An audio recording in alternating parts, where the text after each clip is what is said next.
मेरे दोस्त मेरे साथी अस्सलाम वालेकुम। उम्मीद है कि आप बखैर हैं। आफियत से मैं भी आफियत से हूँ, आप भी बेहतर हैं। नमाज के सिलसिले से बात चल रही थी कि नमाज मोमिन के लिए मेराज है। अली रज़ियल्लाहु ताला अन्हु ने कहा कि जब मेरा जी करता है कि मेरा रब मुझसे बात करे तो मैं नमाज में खड़ा हो जाता हूँ। कहा नमाज एक दावत है पूरी कायनात के लिए। अल्लाह की रबूबियत का इससे बेहतर इकरार पूरी दुनिया में किसी भी इबादत में नहीं है। जब इंसान तन्हाई में खड़ा होता है और कहता है अल्लाह अकबर, वो पूरी कायनात को ये बात का इशारा करता है कि इस कायनात में जितनी भी चीज़ें हैं, जो जहाँ भी हैं, जिससे जिस तरह के नफ़े दिख रहे हैं, सूरज की तपिश दिख रही है, चाँद की रोशनी दिख रही है, ज़मीन से गल्ला निकलते दिख रहे हैं, समुद्र में बुखार दिख रहे हैं, ज़मीन की तपिश दिख रही है, मुख्तलिफ़ फूल मुख्तलिफ़ ग़िज़ाएँ दिख रही हैं। ये तमाम के तमाम का मालिक और तमाम के तमाम का बादशाह शहंशाह अल्लाह है। और वह इंसान अपने हाथ को बांध कर खड़ा होता है और अपने रब की तारीफ़ बयान करता है, जहाँ पे सिर्फ़ वो होता है कहने वाला और उसका रब होता है सुनने वाला। और वो कुरान पढ़ता जाता है और उसका रब कहता जाता है कि माशाअल्लाह मेरे बंदे ने बेहतर कहा, मेरे बंदे ने बेहतर कहा, ऐ मेरे बंदे तूने सच कहा। हाँ मेरे बंदे, मैंने तेरे लिए ऐसी ऐसी नेमतें रखी हैं। हाँ मेरे बंदे, मैंने जिस जहन्नम की तू बात कर रहा है और जिस जहन्नम से तू पनाह मांग रहा है, हाँ मैंने ऐसी जहन्नम रखी है, ऐसे कैद खाने रखी हैं। हाँ मेरे बंदे, तूने सच कहा। जन्नत में नहरें हैं जो बह रही होंगी, दूध की भी नहरें हैं, शहद की भी नहरें हैं। हाँ मेरे बंदे, तूने सच कहा। जिस जिस कौम ने इससे पहले हज़रत मोहम्मद सल्लल्लाहु अलैहि वसल्लम के आमद से पहले जिस जिस कौम ने मेरा इनकार किया है और जिस जिस कौम ने भी मेरी रबूबियत का इनकार किया है, मैंने उसको तबाह किया है।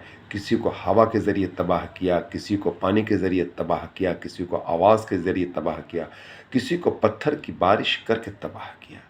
ये बंदे और अल्लाह के बीच का राज है, ये राज व न्याज है। इसीलिए कहते हैं मोमिन की मेराज नमाज है। ये इतनी बड़ी चीज़ है। नमाज को बनाने की चीज़ है, नमाज अल्लाह से मांगने की चीज़ है। एक बुज़ुर्ग के मजमे में बहुत सारा मजमा था। उस बुज़ुर्ग ने पूछा, इस मजमे में ऐसे कोई लोग हैं जो अपने मसाइल का हल खालिस अल्लाह से करते हैं, बगैर किसी असबाब को इकट्ठा किए, बगैर किसी असबाब पे नज़र डाले अपने मसाइल का हल खालिस अल्लाह से करते हैं। हज़ारों के मजमे में 8 आदमी खड़ा होता है और कहता है, शेख बेशक ये बात कहने की नहीं है, लेकिन मैं अपने मसाइल अपने रब से हल कराता हूँ, बगैर किसी ज़रूरत के, बगैर किसी चीज़ों के। ये मेराज है। कहा हज़रत मोहम्मद सल्लल्लाहु अलैहि वसल्लम के ज़माने में एक सहाबी घर आए और बीवी से कहा कुछ खाने, कहा कुछ भी नहीं है। गए, नमाज़ पढ़ा, नमाज़ पढ़ के दुआएं की और आए, बीवी से पूछा कुछ आया, कहा कुछ नहीं आया।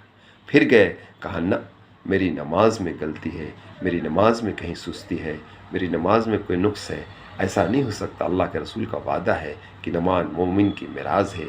फिर दूसरी बार नमाज़ पढ़ा, फिर पूछा, कहा नहीं कुछ नहीं आया।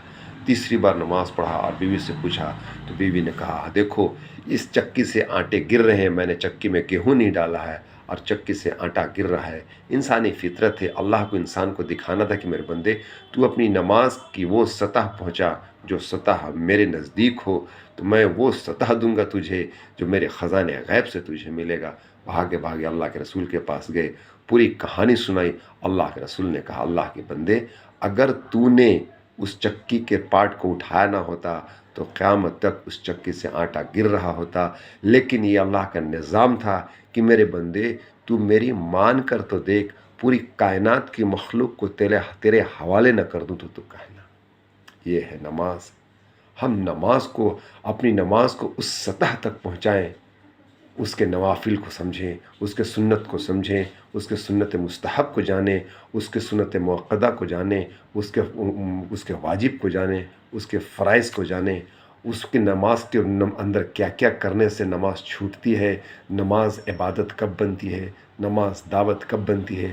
علماء کرام سے بیٹھیں، اپنے عمر کا لحاظ نہ کریں، آپ 90 سال کے ہو، 60 سال کے ہو، صحابہ نے 70 سال میں قرآن سیکھا ہے، دین سیکھا ہے۔ ہم بھی کوشش کریں، ہم بھی نمازوں کا اہتمام کریں، 3 سے 4 پڑھائیں، 4 سے 5 پڑھائیں، نمازوں کا اہتمام کریں۔